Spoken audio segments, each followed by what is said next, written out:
It began with rain. Not a storm, not a downpour, just that kind of stubborn drizzle that lingered past midnight like an uninvited thought. Evan Cross was crouched beneath the rusted frame of his pickup, twisting a socket wrench that had seen better decades. Water tapped the hood in an arrhythmic rhythm, his flannel shirt clinging to his back.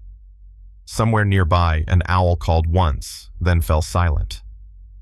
Sophie, his 8-year-old daughter, slept curled on the back seat with her hands tucked under her cheek, wrapped in a faded unicorn blanket that still smelled faintly of strawberry shampoo. He wiped his hands on his jeans, which did nothing to clean them, and reached for the thermos of instant coffee on the truck bed. That's when it buzzed, not his phone, but the old flip phone he'd found 2 days earlier under pump 3 at Buck's Gas and Fix. It was cheap pink and had a chipped heart sticker on the back.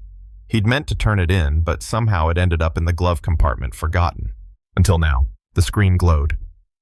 Unknown caller, 2:03 a.m. Most people would have ignored it. Evan hesitated. Then without thinking, he flipped it open. "Hello?" A shaky breath. Then a whisper. "Please, please come. It's happening again. I'm at the greenhouse. I can't feel my hand." Evan blinked, rain seeping into his collar. "I think you have the wrong..." But the line had already gone dead. He stared at the phone. Sophie murmured in her sleep behind him, her breath fogging the window. He could have left it. Not his business. But something about that voice, raw, low, terrified it. Hit a place inside him he hadn't touched since Leah, his wife, died 4 years ago. Since the night the hospital nurse whispered, she kept asking for someone. Anyone. Just someone to show up. So he did what no rational man would do. He got in the truck, turned the ignition, and followed the barely visible GPS pin dropped on the call log to a location he didn't know in a county he'd never driven past. The road was winding, the kind that seems to forget where it's going. Tree limbs brushed the windows. Fog pressed in from all sides. And then he saw it. An iron gate, old and stubborn, half swallowed by vines. Beyond it, a long gravel drive veiled in mist. At the far end, dimly glowing like a memory, was a glass greenhouse covered in rain and the faint amber shimmer of interior lights. He parked, left the engine running. "Stay here," he whispered to Sophie, though she didn't stir. Grabbing a flashlight, he stepped out. The rain softened, the world made it hush. Inside the greenhouse, among broken pots and a toppled chair, sat a woman, knees pulled to her chest. Her right sleeve was soaked in blood, and she looked at him as if she knew him. The heart sticker on the flip phone, faint but clear, now matched the monogram stitched into her velvet shawl, a tiny heart in the shape of a flame. The door creaked as he pushed it open, the metal frame groaning under its own rust. The smell hit him first. Damp earth-cracked terracotta, and something metallic and sharp beneath it. Blood. Faint, but real. She didn't flinch, didn't move, just watched him like someone who'd seen too much to be startled anymore. She was younger than he expected, maybe late 20s. Auburn hair clung to her cheeks, half wet from sweat or rain or both. Her white blouse was torn at the shoulder, and her wrist was wrapped in what looked like gauze, hastily tied with a gardening ribbon. Blood had soaked through. One of her knees was scraped flecks of dirt clinging like dust to porcelain. Evan knelt, careful not to get too close. I got a call," he said, unsure how to explain the absurdity of it all. "It wasn't my phone. You called..." Whoever had this. He held up the pink flip phone, rain still dripping from his sleeve. The woman's eyes flicked to it, then back to him. "I thought I was calling Mason," she said softly. Her voice was husky, not from seduction, but from disuse. "He usually comes when I panic. But he left it in my coat, didn't he?" She gave a small, bitter laugh. "Figures." Evan looked at her hand. "That needs stitches." "I know," she whispered. "But I didn't want the ambulance." Too late. He pulled out his own phone and dialed 911 before she could protest. "They're on their way." She didn't argue, just leaned her head back against the greenhouse glass, letting the rain blur the stars above them. "You broke some pots," he murmured, glancing at the scattered clay shards around her. "I was trying to plant something," she said, almost defensively. "Midnight planting. It helps." "What were you planting?" "Peonies." He nodded slowly. "Fancy." "They're for my brother," she said. "His birthday. He's not here anymore." Something in her tone stopped him. Not grief. Something more brittle, like someone who hadn't yet learned how to grieve. "I'm Evan," he offered. She didn't reply. "Okay," he said gently. "Then I'll call you Greenhouse Girl until you tell me otherwise." That earned a ghost of a smile. Lena. The name hung in the moist air like perfume. He crouched beside her, using his flannel shirt to gently press against her wound until the sirens arrived. She didn't pull away. She didn't thank him either, but he wasn't expecting that. "You shouldn't have come," she murmured, closing her eyes. "You shouldn't have called," he replied softly. The greenhouse Lena would later tell him had once been used during Wabiwu to grow medicinal herbs for a covert military infirmary, hidden beneath the Ashford estate, a legacy no one spoke about in the papers. As red and blue lights finally pierced through the trees, Lena whispered something he almost didn't hear. "Would you have come if you knew who I was?" He didn't answer, not because he didn't know, but because at that moment he didn't care. The next morning, Evan didn't mean to come back. He told himself he was just passing through. He even made an excuse to Sophie, something about needing gas, though their tank was still 3/4 full. But somehow the truck turned off the main road anyway. Somehow the iron gate, now slightly ajar, didn't seem so daunting. And somehow he found himself walking up the gravel path with Sophie's small hand in his. They stopped in front of the greenhouse. The glass had been cleaned, the broken pot swept away.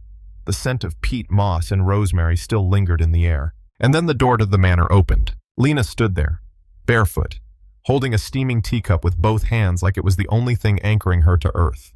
She wore a soft wool sweater that hung past her fingers and leggings tucked into mismatched socks. "I thought you might come," she said. "You left your wrench." Evan blinked. "That's not my wrench." She tilted her head. "Then I guess I lured you back with stolen tools." Sophie giggled beside him. Lena's eyes softened. "Would you like to come in? I made lavender tea. It's not poisoned." "Tempting," Evan replied dryly, then caught himself. "I mean, yes. Sure." The inside of the Ashford estate was like walking into a memory someone else forgot to dust. High ceilings, wooden beams that whispered history, paintings turned toward the wall, a grand staircase that led to nowhere in particular. But in the sunroom, everything was alive. Ferns cascaded from ceiling hooks. A small fireplace crackled with lemonwood logs. Books were stacked in towers. And on the low table, 3 delicate teacups waited on mismatched saucers. "This one's mine," Lena said, pointing to a blue ceramic cup. "I've had it since I was 12. Don't judge the chips." Sophie reached for a rose-patterned one. "This is pretty." "It's from Kyoto," Lena said, surprised. "You have good taste." Evan sipped his. The tea was floral airy, almost smoky. "What is this?" "Royal Lavender Blend," she said. "It was once banned in Prussia. They believed it made generals too relaxed before battle." He raised a brow. "So I should watch out for surprise wars." Lena smiled. "No, just your blood pressure." They sat in silence for a moment.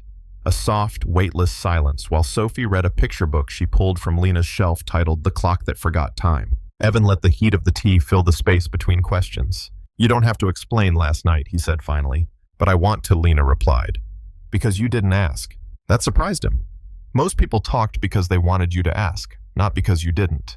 "I have panic episodes," she said calmly. "They used to come once a month, then once a week. Last night was new. I didn't want to be alone." And the phone, she glanced at the pink flip phone on the windowsill. "I guess my brother's number finally reached someone." Evan stared at the cup in his hands. "I lost my wife to a brain aneurysm," he said quietly. "I still check the closet some mornings, expecting her robe to be there." Lena looked at him then. Really looked. And something in her shoulders eased. Two people broken in opposite ways can still fit not to fill each other's gaps, but to witness the shape of what's missing. As Sophie climbed onto the velvet couch with Thistle curled beside her, Lena cleared her throat. "Evan," she said, voice oddly formal now, "would you maybe consider coming back tomorrow?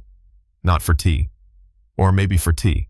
But mostly for company." He didn't answer right away. But when he did, he looked directly at her and said, "Only if you let me bring the chili this time." Lena blinked, then laughed, loud, unpolished. The sound of something unopened in her cracking free. It was on the 3rd visit that Evan noticed the hallway no one used. He and Sophie had come bearing cornbread and his famous, though mildly burned beef chili.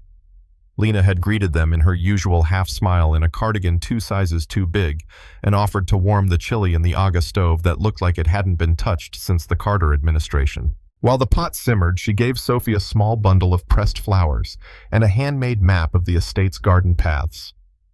The little girl disappeared with Thistle trailing behind like a sleepy chaperone. That's when Evan saw it. A corridor narrow unlit veering off to the left of the main sitting room. Unlike the rest of the house where Lena had slowly allowed in warmth books, even laughter, this part remained untouched, cold, covered in shadows. A white sheet hung over a large mirror at the end, like a forgotten ghost.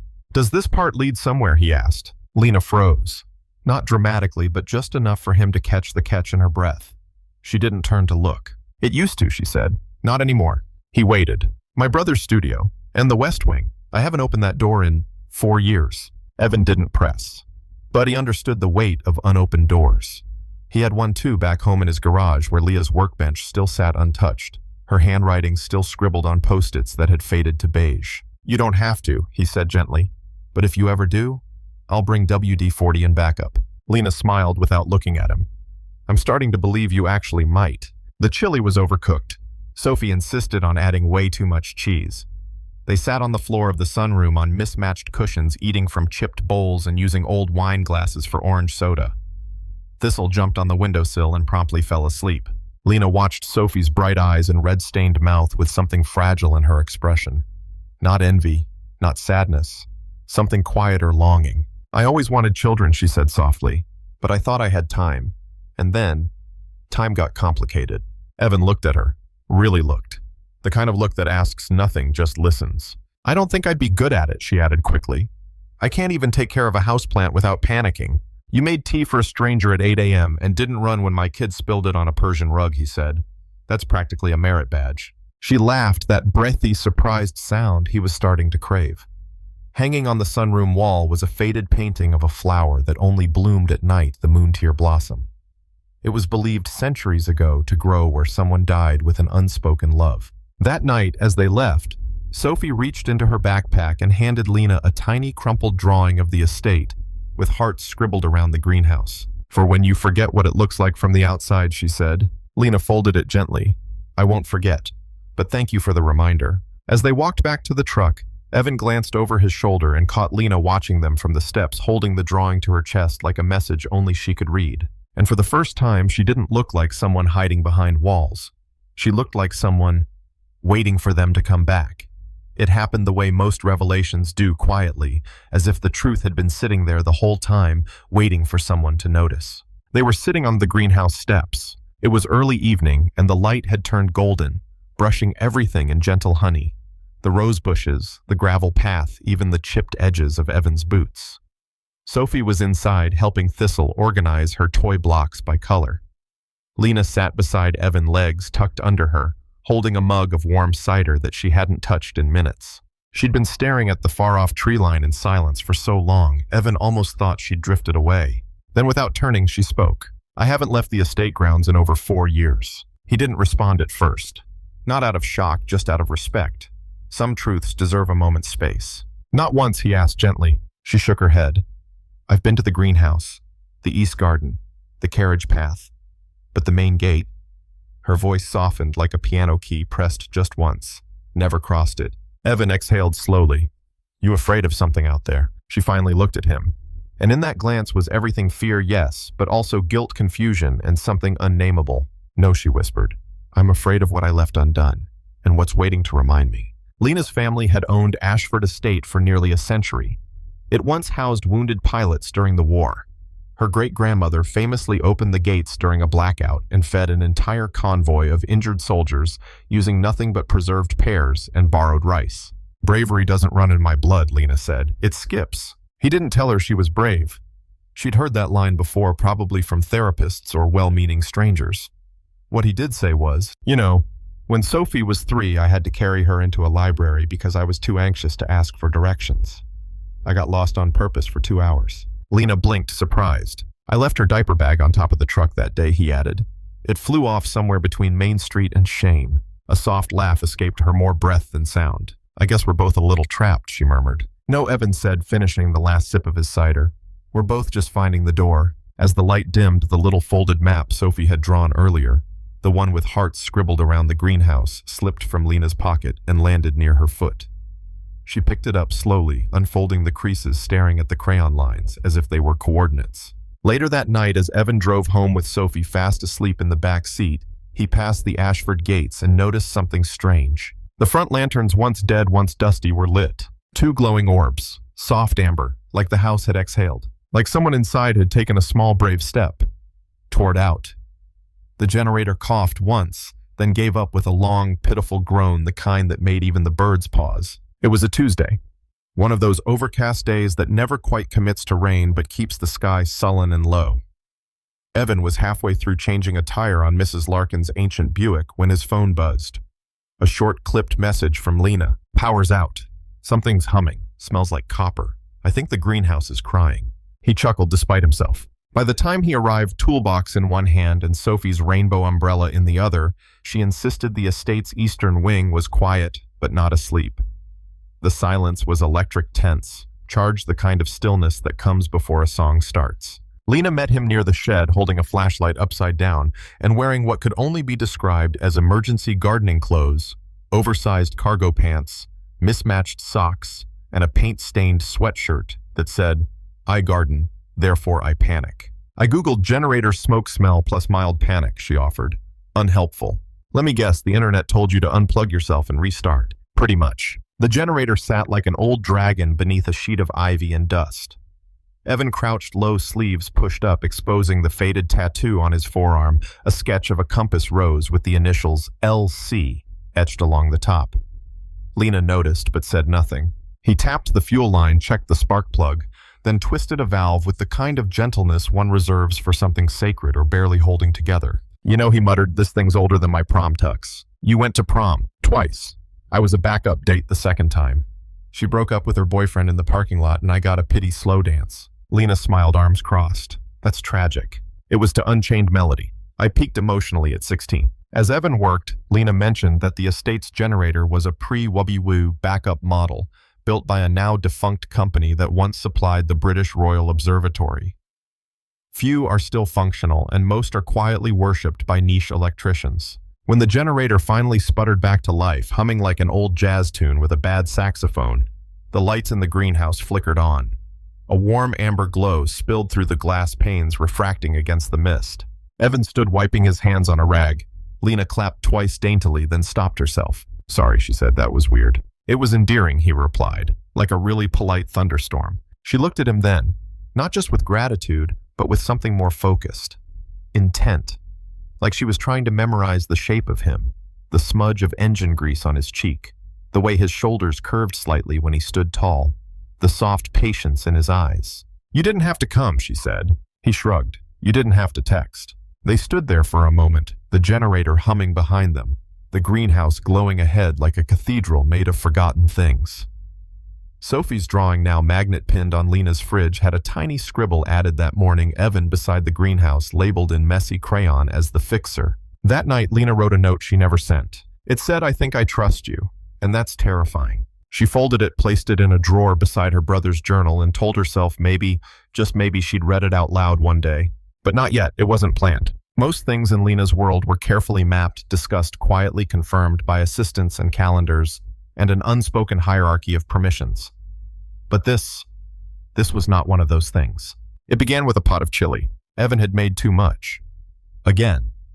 And Sophie, proudly wielding a plastic container decorated with unicorn stickers, declared that Miss Lena needs dinner too. He hesitated, then shrugged, and drove up the hill with the container still warm between his hands and a loaf of lopsided cornbread tucked under his arm. Lena opened the door, barefoot again.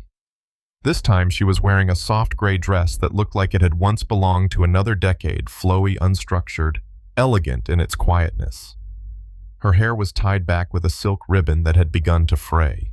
"You brought food?" she asked, slightly breathless. He lifted the container.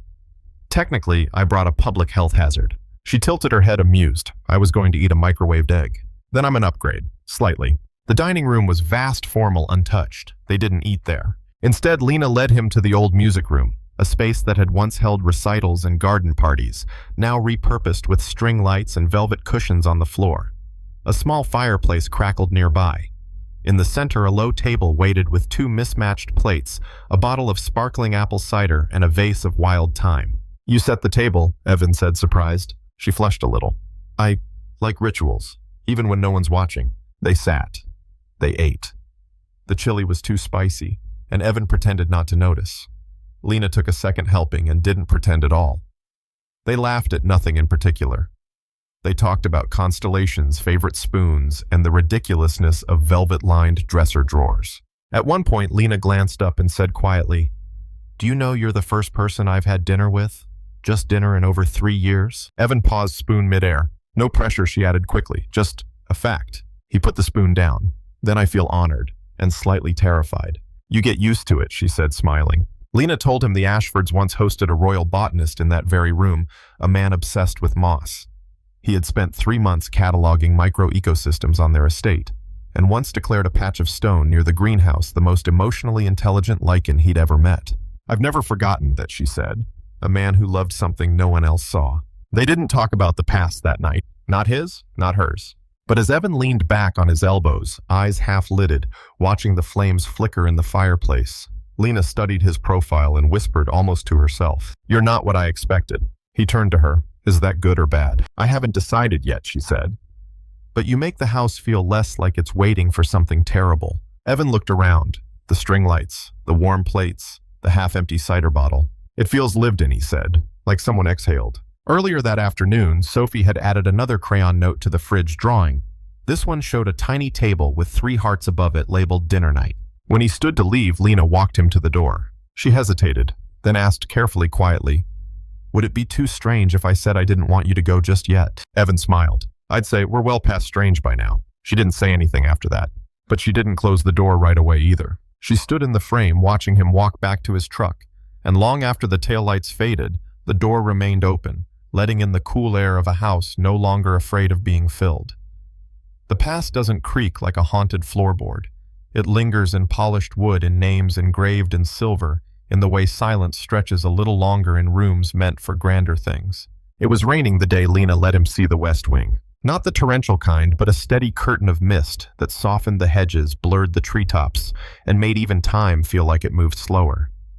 Evan had come to fix a flickering bathroom light and ended up holding a candelabra in the hallway of what looked like a forgotten museum. Lena stood beside him, holding a key the size of a spoon. "No one's been in here since the will was read," she said. He waited. "My father's will.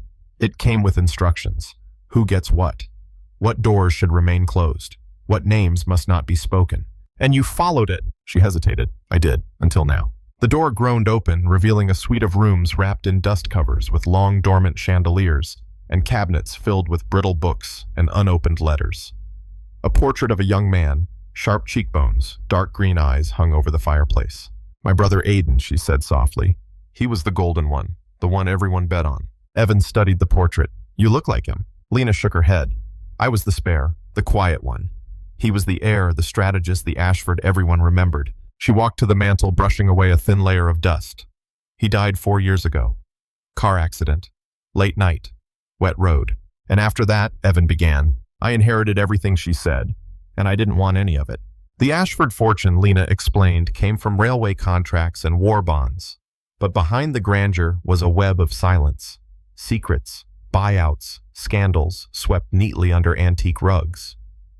Her grandfather once paid a foreign diplomat in barrels of claret wine to avoid testifying before the Senate. "They called it diplomacy," she said. "I call it rot that smells expensive." She opened a drawer and took out a stack of letters, all addressed to Miss L. Ashford, but never opened. Her father's handwriting. Thick ink. Cold precision. "I never read these," she said. "They're probably just instructions, like the rest of my life." Evan didn't offer sympathy. Not yet. Instead, he said, "I think unopened letters are like unopened rooms. You don't owe them anything, but maybe they hold something that needs air." Lena looked at him, then really looked. And there was something in her eyes, something that hovered between fear and gratitude. "You're not afraid of old money, are you?" she asked. "I'm a single dad who fixes junkers and buys cereal by the discount box," Evan said. "Old money never invited me to the table, so I never learned how to be scared of it." Lena smiled faintly. "You really are the fixer, aren't you?" He shrugged. "Only if it's broken and willing."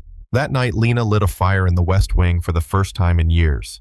She opened the curtains, turned on the radio, let the old walls breathe. And as Evan left, she handed him something small, a velvet box. Not a gift, she said, just something to hold on to. It was Aiden's. He believed in second chances. Inside was a brass compass, still ticking, still pointing north. "It's old," she whispered. "But sometimes, old things know where to go." In a small town, silence isn't always the absence of noise. Sometimes it's the pause between whispers, the breath people take before saying something they know they shouldn't. The rumors started the way they always do, over coffee between haircuts behind receipts at the bakery. Have you seen that old truck at the Ashford estate? I heard she's hired a mechanic. From the valley. Did you know he brings his kid? She feeds the cat like she owns the place. Lena had expected as much. She'd grown up knowing exactly how quickly this town could turn curiosity into a kind of sport. What she didn't expect was how much it bothered her now. Not for herself, but for him. Evan didn't seem to care. Not really. Or maybe he was just good at pretending. He kept showing up, fixing pipes, oiling gates, rewiring bulbs in the attic. He told her stories as he worked about the time Sophie tried to bake a peanut butter sandwich in the clothes dryer, or how he once met a retired magician who claimed to have made a pigeon vanish into a mailman's beard. But Lena noticed the small things. The way he paused outside the hardware store a second too long. The way people stared a beat too openly at the gas station. The way Sophie came home with her drawing ripped in half and wouldn't say why. When the world doesn't know how to categorize kindness, it labels it suspicious. You okay? She asked one afternoon as he changed out a leaking faucet in the greenhouse. He nodded, then shrugged. Had an interesting morning. Oh, got called a charity case by a man with a Bluetooth headset and no soul. Also, a woman asked if I was auditioning for your will. Lena winced. I'm sorry. He smiled that crooked, soft-edged smile he saved for when he didn't want her to worry. Don't be. I've been called worse. Once someone thought I was a poet because I wore black on laundry day. She stepped closer. I hate that this town acts like they own every version of me. Evan looked up. Maybe they just never thought you'd rewrite yourself.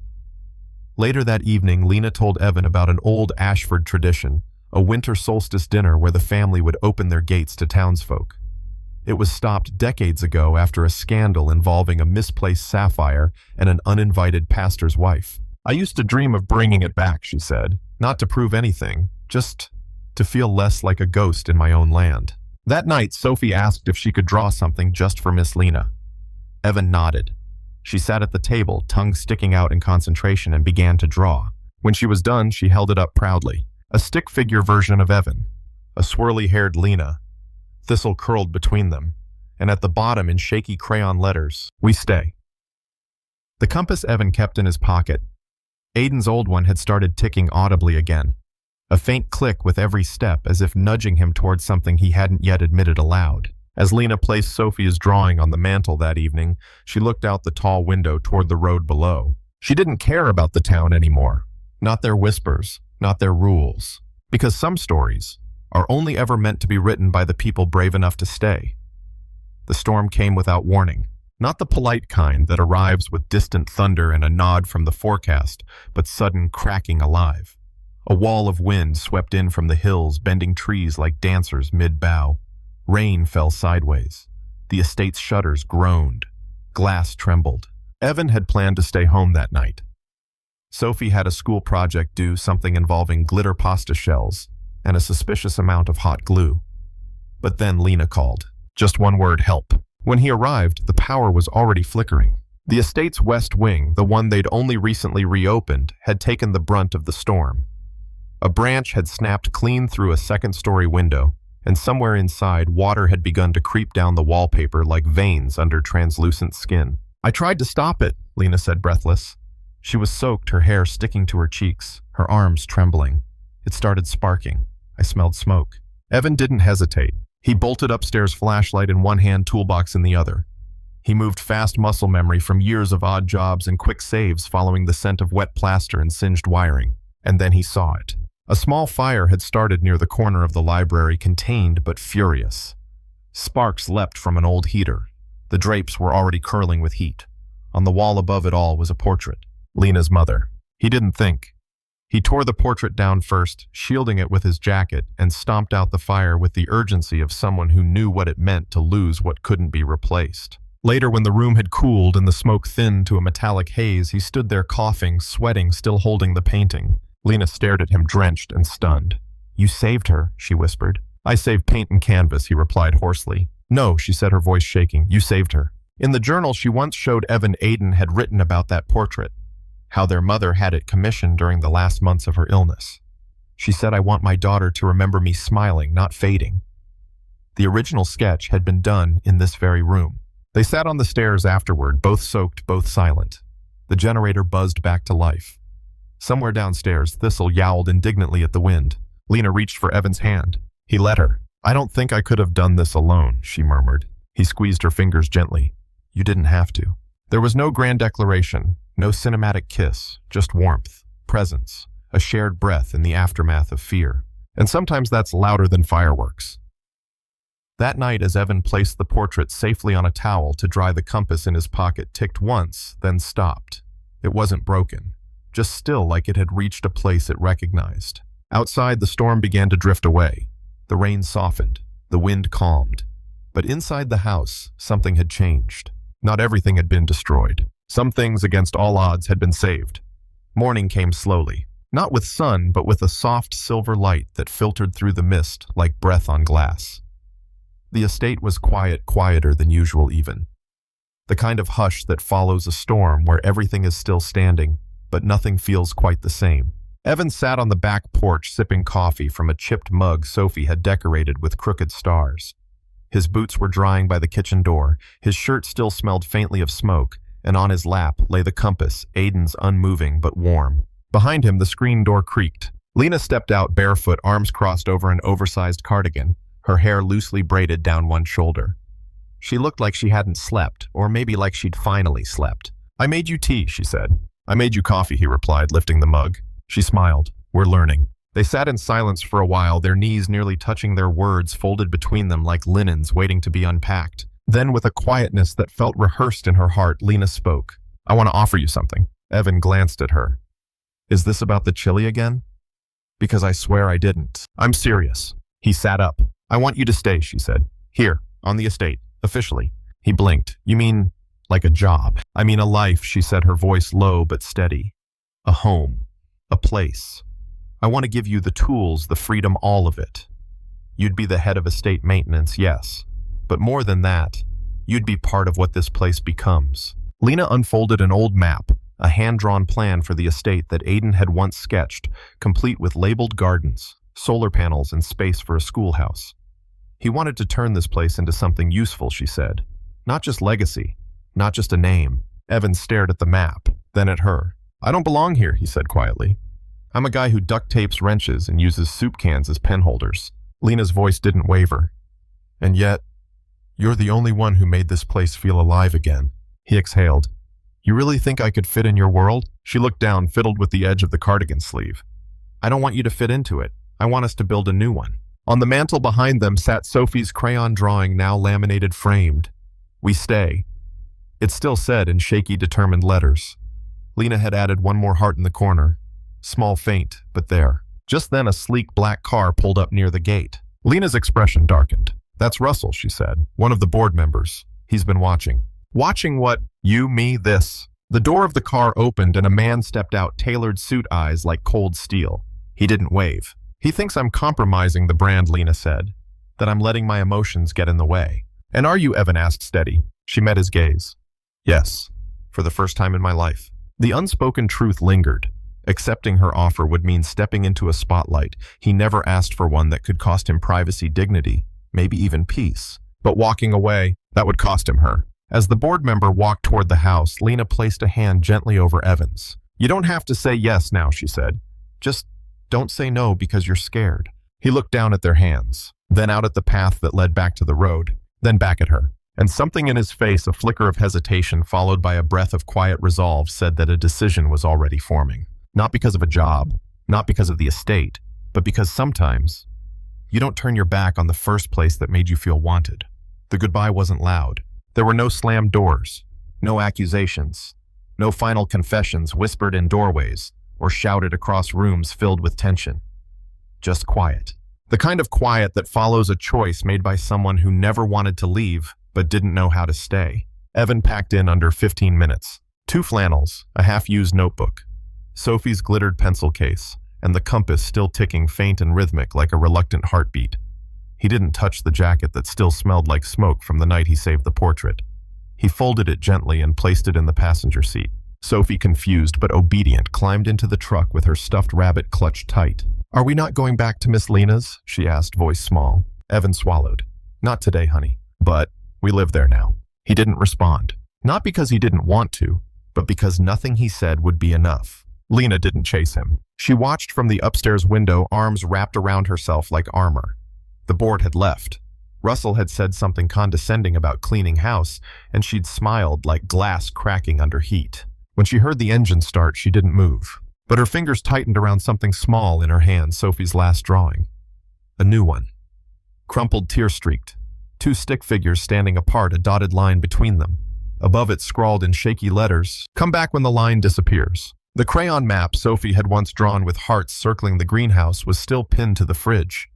Only now, one of the hearts had fallen off, slipped, or maybe peeled away on its own. Evan drove for hours, not far, just in loops, past places he used to work, past the school where Leah once taught before the headaches started, past the bridge where Sophie learned to ride a bike and scraped both knees trying to impress a boy who only liked rocks. He parked at a rest stop and didn't move for a long time. He wasn't angry, he wasn't bitter, but he was afraid. Afraid of being seen in rooms with chandeliers.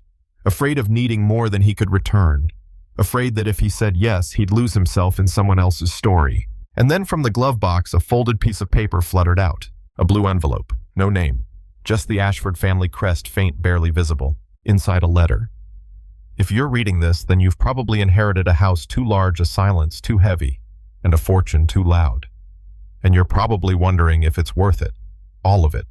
If someone ever shows up not for the house, but for you, hold on. Because people like that are rarer than trust funds and infinitely more valuable. Don't build a fortress, Lenny. Build a home. Aiden Ashford. Evan read it twice, then a third time. And somewhere between the second and third read, he realized something. He hadn't walked away because it was wrong. He'd walked away because for the first time in years, something finally felt real. And real is terrifying. That night, he camped out near an old ranger station with Sophie curled beside him, her arm draped over his chest. And as the wind brushed through the trees and the stars blinked like they'd been watching all along, he whispered into the dark, "I think we left too soon. Some letters don't arrive when you need them. They arrive when you're finally ready to hear them." It had been 3 days since Evan left the Ashford estate. The world hadn't collapsed. The sky still held its gray-blue hue. Sophie still asked for 2 marshmallows in her cocoa.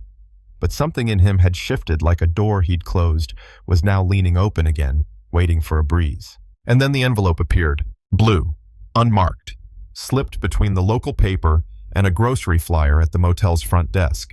The handwriting was careful, almost hesitant, as though every letter had been chosen with both hope and fear. He turned it over twice before opening it. "Dear Evan, I didn't expect you to stay. I only hoped you'd want to. This house, this world, it's heavy. Too heavy maybe for someone who knows how to be light. But still you came. You fixed things without asking what was broken. You listened without demanding the whole story. You made Sophie laugh in the kitchen. You made me laugh in places that had only known silence. That night in the greenhouse, I called a stranger. I didn't know it would be the first time someone truly showed up." Evan paused. His throat tightened. Sophie glanced up from her coloring and tilted her head. "Is it from her?" she asked. He nodded. "Is she okay?" "I think he said she's trying to be." The letter continued. "You once asked me if I was afraid of something out there. I wasn't. I was afraid of something in here. I've spent years locked behind doors that weren't even locked. I built a prison out of expectations and inheritance, then blamed the world when I felt lonely inside it. But then you walked through a storm for me. You carried out my mother's portrait like it was sacred. You stayed until you didn't. And I understand why. Love doesn't begin with lightning. It begins with presence. With someone sitting beside you in the quiet, not needing to fix what can't be fixed, just being there. You once asked me why I planted peonies at midnight. They were for Aiden. He used to say that peonies bloom not because the world is watching, but because they're ready, even if no one notices. I think I'm ready now. There's still a place here, Evan. Not just in the house, in the map, in the future. If you want to come back, not to save me, but to stand beside me, the door's open. Not unlocked, open. I'll be in the greenhouse. I'll leave the light on. I always did, didn't I? Lena. Evan folded the letter slowly as if it might break if handled too quickly. He sat in silence for a long time, then stood, walked to the truck, opened the passenger door where the compass had slid under the seat. He picked it up, clicked it once. Tick. Then again. Tick. And then softly, almost shyly, the needle turned. That night, as they drove back toward the hills, the road stretched long and familiar. Sophie hummed in the back seat, her hand tracing hearts on the window glass. Evan didn't speak. He didn't need to, because when the world gives you a second chance, not with riches or escape, but with a person, you don't explain it. "You go home." He didn't knock this time. He simply walked through the gate, the same iron gate that once felt like a border between worlds, and let it swing closed behind him with a soft final click. The gravel crunched beneath his boots. The mist was rising off the hedges like breath from the earth. And in his hand was a small weathered book with a bent spine and crayon scribbles inside. Sophie's book. She had left it on the windowsill the morning they drove away. The story of the fox who left the forest, about a fox who got scared of how big love felt and ran. But now Evan wasn't running. He was returning. The greenhouse was glowing. Its windows shimmered with condensation. Inside, candlelight flickered behind tall glass, stretching golden shapes across the grass like shadows made of memory.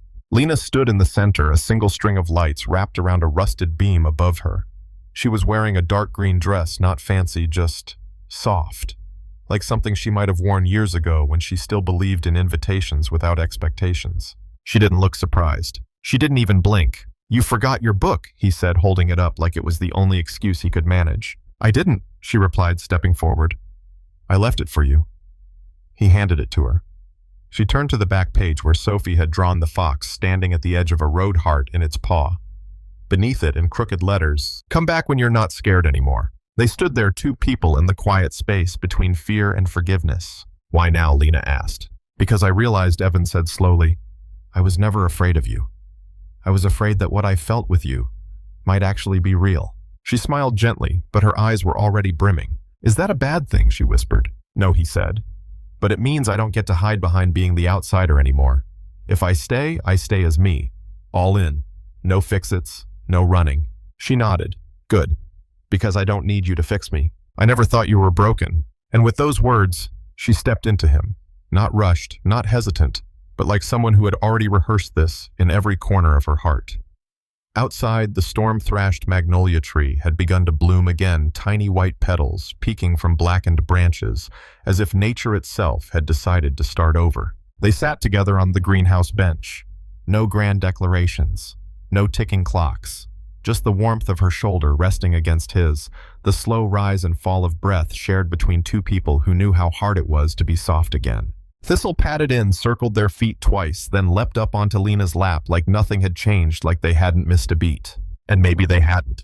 Maybe this was the beat, the one they'd been building toward since 2 a.m., when a stranger picked up a call meant for someone else and answered anyway. The question didn't come like a grand gesture. It wasn't wrapped in diamonds or whispered beneath fireworks. It didn't arrive with a speech or a sunset or music rising behind them. It came one morning over coffee and cornbread, with bed hair, mismatched socks, and Thistle pawing at Evan's elbow. Sophie was drawing at the kitchen table, tongue tucked in concentration, while Lena poured a second cup into the chipped mug he'd claimed as his own.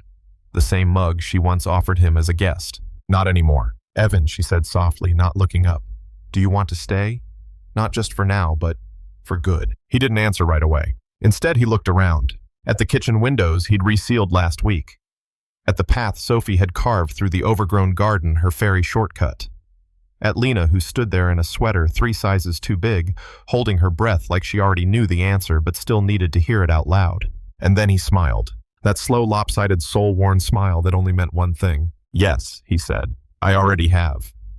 The compass Aiden's now sat on the kitchen shelf, no longer ticking, just resting, like it too had found its way home. They didn't announce anything. There was no press release, no public update. But slowly the estate began to change. The lanterns by the gate stayed lit longer at night.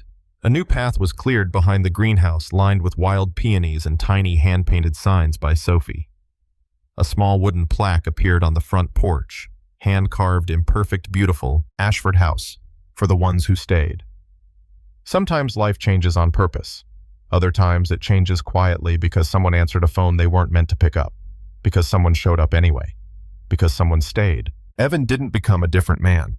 He didn't trade his flannel shirts for silk ties. He still used duct tape more than he should, still burned chili sometimes, still didn't understand why the wealthy owned more forks than people. But he became something else entirely. He became someone who was loved back fully, without conditions, without apology. Lena didn't stop being afraid, but now fear didn't paralyze her. It moved over to make space for joy. She laughed more, cooked badly and often, sang to Thistle, took walks down the carriage path just to feel the crunch of gravel under her feet. And at night, when the wind whispered through the trees, and Sophie curled between them with half a sentence left in her bedtime story. They would look at each other in the quiet and know this wasn't a rescue. This was a return to what mattered, to what stayed, to what lasts. Now, before you drift off wherever you are, whatever time it is, I hope you remember this. The wrong call might be exactly the right beginning.